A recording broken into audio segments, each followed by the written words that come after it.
Okay, hello friends. आजही आपण यूट्यूबवर घेऊन घेऊ आणि मग उद्यापासूनचा जो टायमिंग आहे दोन्ही बॅचचा तो आज संध्याकाळपर्यंत मी मेसेज करेल. ओके. नाव काल जसं आपलं कलमने स्टार्ट किया था, आई थिंक ह्यूमन हेल्थ अपना चालू था.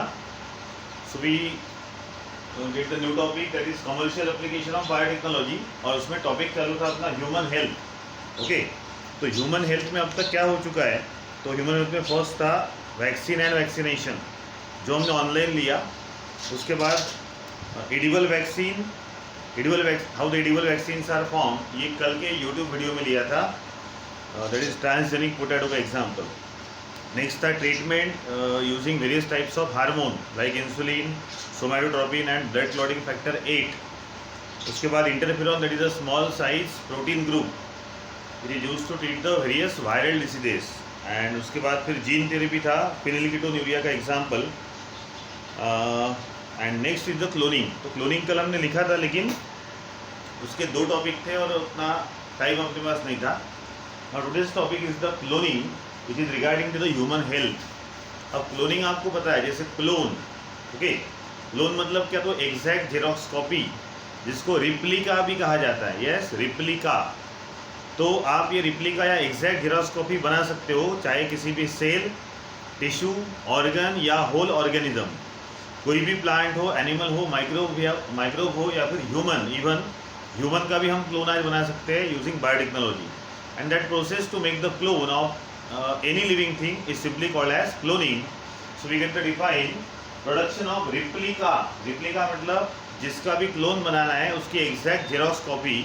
जेनेटिक मेकअप भी उसका सेम रहेगा, वो पर्टिकुलर लिविंग थिंग में, चाहे प्लांट हो, एनिमल हो, उसका जो जेनेटिक मेकअप है, मतलब जीन्स जो उसके बॉडी में रहेंगे, उसके क्लोन में भी सेम जीन रहेंगे.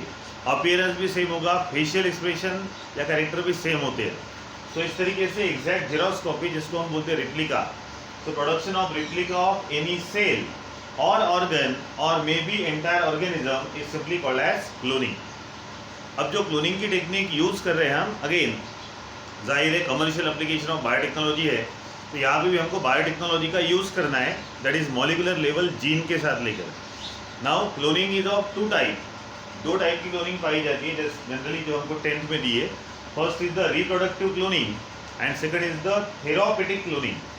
अब रिप्रोडक्टिव क्लोनिंग में डायरेक्टली फ्यूजन जैसा होता है मेल एंड फीमेल गमेट का, उससे डायरेक्टली सेल बनाया जाएगा और सेल से डायरेक्टली ऑर्गन या ऑर्गेनिज्म. लेकिन थेराप्यूटिक क्लोनिंग में वो जो सेल बनेगा, जिसे हम देखेंगे आगे, उससे स्टीम सेल निकाले जाएंगे, आइसोलेट किए जाएंगे. आगे देखिएगा. सो हाउ वी डिफाइन और how we get the mechanism of reproductive cloning. अब आपको पता है reproduction that is simply the process of fusion of male and female gamete. अब मेल गमेट जो होता है उसमें न्यूक्लियस होता है, मतलब मेल गमेट एक सिंपल सेल होता है which contain nucleus. And female gamete that is the egg और ओहम. हम क्या बोलते हैं, एग या फिर ओहम. वो भी जो सेल हो, फीमेल वाला सेल जो होता है उसमें भी न्यूक्लियस होता है. मतलब नॉर्मल रिप्रोडक्शन के लिए आपको human male gamete that is sperm and human female gamete that is egg और ओहम दोनों भी चाहिए. बराबर है. अगर ये प्रेजेंट है तो नॉर्मल रिप्रोडक्शन होगा. लेकिन यहाँ पे अगर स्पर्म हमारे पास अवेलेबल नहीं है, सपोज विदाउट स्पर्म पॉसिबल ही नहीं है, या फिर वो सेक्सुअल रिप्रोडक्शन नहीं होगा, अगर only female gamete is there, so it is a type of asexual reproduction. लेकिन अब रिप्रोडक्टिव क्लोनिंग में करते क्या है हम देखो, तो जो सोमैटिक सेल होता है, मतलब स्पर्म हमने नहीं लिया, जैसे नीचे लिखा हुआ there is no need of sperm. Normal reproduction के लिए स्पर्म और एग चाहिए, या स्पर्म नहीं है तो वो जो मेल होता है उसके बॉडी का एक कोई भी सेल आप निकाल सकते हो, और बॉडी के सेल को हम कहेंगे somatic cell. Clear. Somatic cell और रिप्रोडक्टिव सेल ये दोनों आपको पता है. Somatic cell are the simply body cell and reproductive cell which are actually take part in reproduction. Somatic cell कभी भी रिप्रोडक्शन में टेक पार्ट नहीं करते.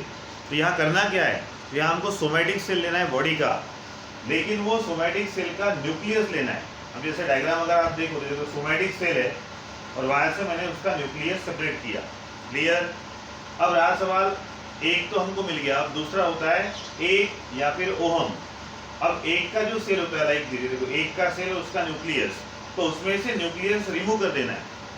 मतलब सोमैटिक सेल से हमने न्यूक्लियस लिया और एक सेल का न्यूक्लियस हटा के बाकी रिमेनिंग सेल लिया without nucleus, and that is called as yes unnucleated egg cell.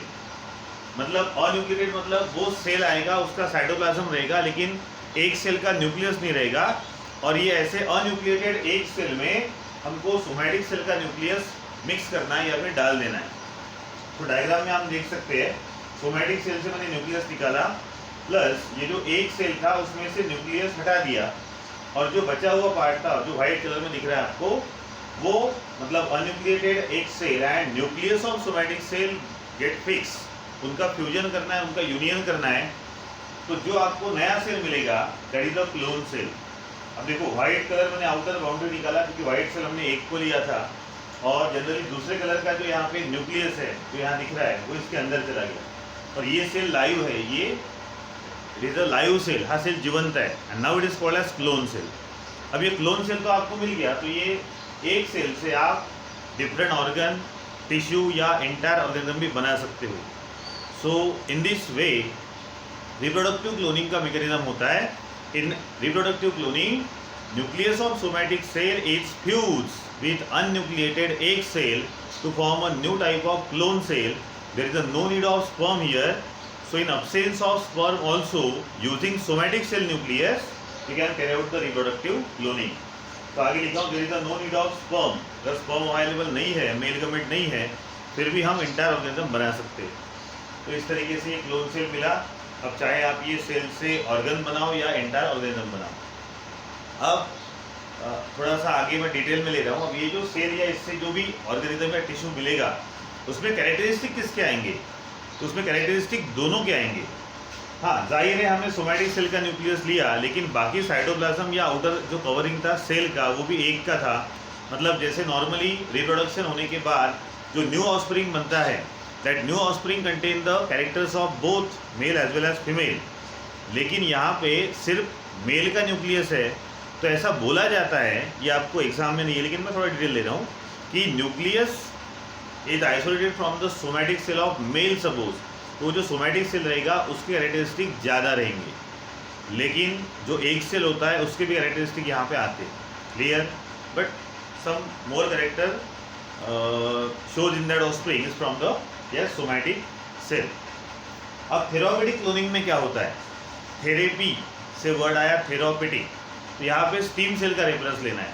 बाकी प्रोसेस एज इट इज है, फिर से हमने सोमैटिक सेल का न्यूक्लियस लिया, now you see then it is fused with the unnucleated egg cell, मतलब फिर से हमको क्लोन सेल मिल गया जो हमने ऊपर देखा था। अब ये यहाँ पे हमने डायरेक्ट ये क्लोन सेल यूज़ किए to make the other different types of cell, tissue या फिर ऑर्गन, लेकिन यहाँ क्या करना है हमको, यहाँ हमको क्लोन सेल से स्टीम सेल निकालना है। अब क्लोन सेल मतलब वो सेल में सेल डिवीजन होगा, एक सेल से बहुत सारे सेल बनेंगे, और वो सेल स्टीम सेल है, because that each cell have the ability to differentiate into whole organism, और यही डिफाइन थी स्टीम सेल की। मतलब ये जो क्लोन सेल बना एक्चुअली ये स्टीम सेल ही है, तो उसको पहले सेल डिवाइड या सेल डिवीजन प्रोसेस से गुजारा जाता है, वो एक सेल से मेनी सेल बनेंगे, और फिर उसमें से जो आप बिफोर डिफरेंशिएशन, आपको याद होगा स्टीम सेल में जब डिफरेंशिएशन आ जाता है तब उसको पर्टिकुलर फंक्शन मिल जाता है, तो उसके पहले हमको वो निकालना होता है, and that is called as stem cell. So ये जो क्लोन सेल बना ये इसका सेल डिवीजन होगा, मेनी सेल बनेंगे, लेकिन डिफरेंशिएशन आने के पहले उसमें से हमको निकालना है cell, that is the stem cell. Now such type of stem cell in therapeutic cloning is useful to treat the various types of diseases. जो भी ह्यूमन में जेनेटिक डिसऑर्डर होते हैं, वो ऐसे बहुत सारे जेनेटिक डिसऑर्डर को ट्रीट करने के लिए, उनको क्योर करने के लिए थेरापेटिक क्लोनिंग का यूज़ किया जाता है। और ये क्लोनिंग तो आपको पता है, आपको एग्जाम्पल भी दिया है डॉली नाम के शिप का। ओके, तो ये था reproductive cloning and therapeutic cloning. एक एग्जाम्पल यहाँ दिखाता हूँ, देखो जैसे डॉली नाम की पहली क्लोन बनाई गई थी। अब ये जो है ये थोड़ा सा मैं बाद में लूँगा क्योंकि मुझे बाकी का आगे का टॉपिक लेना है, इसके लिए भी थोड़ा टाइम लगेगा, तो एक्चुअल क्लास में एग्जाम्पल ले लेंगे। ये इसलिए अभी नहीं ले रहा हूँ क्योंकि ये डिलीट किया गया है, तो भी एज ए इन्फॉर्मेशन मैं वो बाद में आपको पढ़ा दूँगा। तो just read the picking in to history करके एक पॉइंट दिया है कि भाई हिस्ट्री में सबसे पहले जो क्लोन बना वो शिप का बनाया गया था, और जो क्लोन बना उसका नाम था डॉली। ओके, नाउ कंटिन्यू हो रहा है टॉपिक, दैट इज क्लोनिंग का. Now similar to the cell, genes are also clone and millions are copies are made. अब सेल क्लोनिंग तो हमने देख लिया. अब सपोज जैसे कोई जीन है, जो जीन बहुत इंपॉर्टेंट है. अब एग्जांपल हम ले सकते हैं, जैसे हमने इंसुलिन का एग्जांपल लिया. सपोज डायबिटिक पेशेंट है, जेनेटिक, बाय बर्थ उसको डायबिटीज़ हो गया. क्योंकि डायबिटीज़ क्यों होता है, तो हमने देखा है इंसुलिन नाम का जो हार्मोन होता है वो कम प्रोड्यूस होता है. और इंसुलिन कम प्रोड्यूस हो रहा है, इसका मतलब इंसुलिन प्रोड्यूस करने वाला जीन फॉल्टी है. बराबर है. तो हम जीन थेरेपी से क्या करते थे, कल हमने देखा. तो सपोज मेरे बॉडी में bye means of genetic diabetes है, मेरे बॉडी में इंसुलिन नहीं बन रहा, तो हम इंसुलिन की इंजेक्शन तो लेते हैं, लेकिन अब उस पर जीन थेरेपी का एक नया टेक्निक आया है. उससे क्या होगा, तो मैं दूसरे कोई पेशेंट हेल्दी पर्सन को पकड़ूंगा, उसके बॉडी में तो इंसुलिन प्रोड्यूस हो रहा है, तो उसके बॉडी में जो इंसुलिन प्रोड्यूस हो रहा है उसके लिए उसके बॉडी में एक जीन रिस्पॉन्सिबल होगा, तो वो जीन वहाँ से निकाला जाएगा. क्लियर. और वो जीन निकालने के बाद वो जीन की पहले क्लोनिंग की जाएगी, क्योंकि वो जीन निकाला और मेरे बॉडी में डाल दिया सपोज. क्लियर. और कोई दूसरा पेशेंट आया तो उसके लिए फिर से निकालना पड़ेगा, इसीलिए पहले वो एक जीन निकाला जाता है. So similar to the cell, genes are also clone and millions of copies of that genes are made. वो जो बहुत इंपॉर्टेंट जीन है या यूजेबल जीन है, उसको पहले निकाला जाएगा, आइसोलेट किया जाएगा, और उसके बाद उसकी मिलियंस ऑफ कॉपीज़ बनाई जाएगी. और जब भी मेरे जैसा पेशेंट आएगा जिसको वो जीन की ज़रूरत है, उसको वो जीन थेरेपी से रिप्लेस किया जाएगा या उसके बॉडी में डाला जाएगा. सो अगेन जीन क्लोनिंग, मतलब यहाँ हमने सेल का क्लोनिंग देखा, यहाँ जीन का क्लोनिंग हो रहा है. सो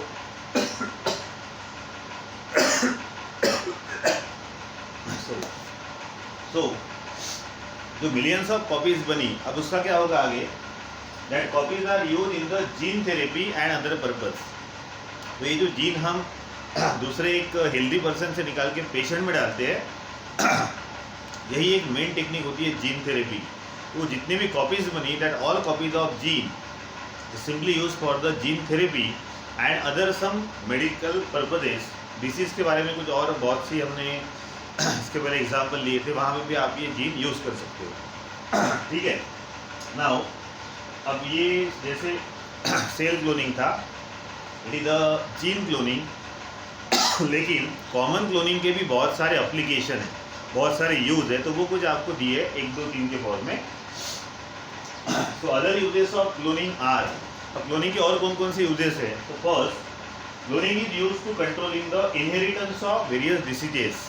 अब जैसे बहुत बार, जैसे पता inheritance that is transmission of body character from parents to offspring. तो जब भी ये इनहेरिटेंस होता है तब बहुत बार फॉल्टी जीन ट्रांसफ़र हो जाते हैं. अगर पेरेंट्स में हैं तो पेरेंट्स से कुछ फॉल्टी जीन ऑफस्प्रिंग में आ जाएंगे, and that faulty gene leads to the various genetic type of disorder. तो ऐसे बहुत सारे डिसीज़ को ट्रीट करने के लिए भी हम क्लोनिंग यूज़ करते हैं.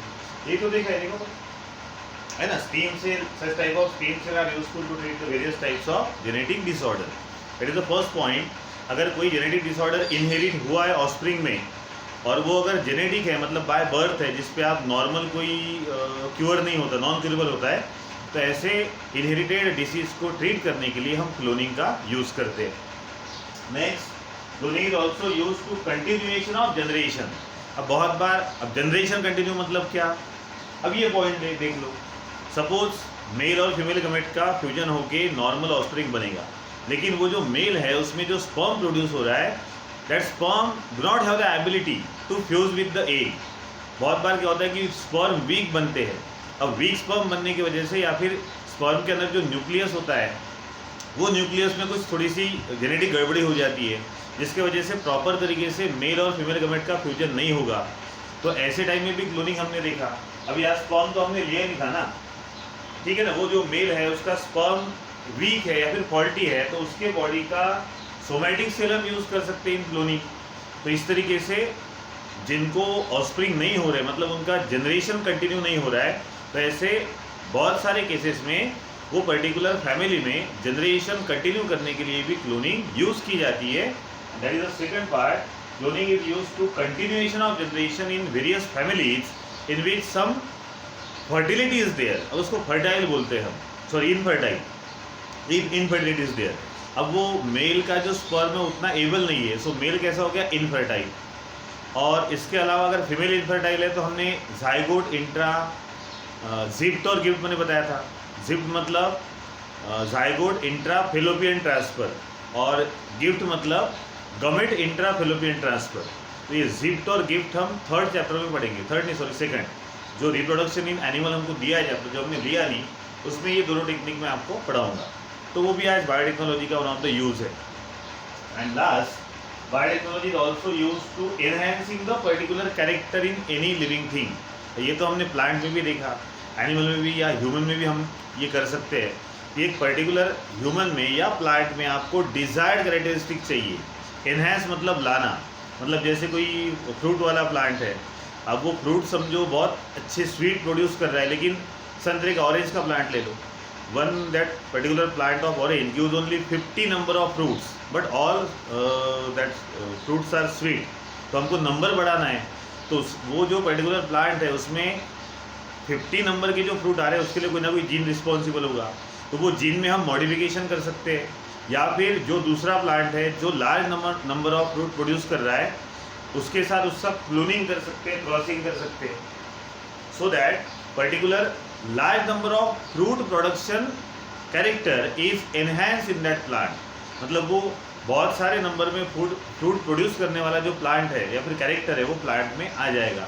And that is one of the use of again biotechnology, that is enhancing the particular and desired type of character in any type of living thing. Okay, तो ये था ई पॉइंट, और ये यहाँ पे ख़त्म हुआ अपना commercial application of human health में। तो ह्यूमन हेल्थ का जो पॉइंट आया था वो थर्ड वाला था, जिसमें हमने ये अलग अलग टॉपिक लिए, क्लोनिंग लिए, वैक्सीन लिए। फोर्थ वाला टॉपिक आ रहा है commercial use of biotechnology in industrial application. अब इंडस्ट्रियल जो प्रोडक्ट बनते हैं बहुत सारे हैं, इतने सारे लिख सकते हो आप इसमें, लेकिन बहुत शॉर्ट दिया है। अभी तक हमने जितने भी देखे वो सभी इंडस्ट्री में ही बन रहे हैं, कुछ लेबोरेटरी में बनते हैं।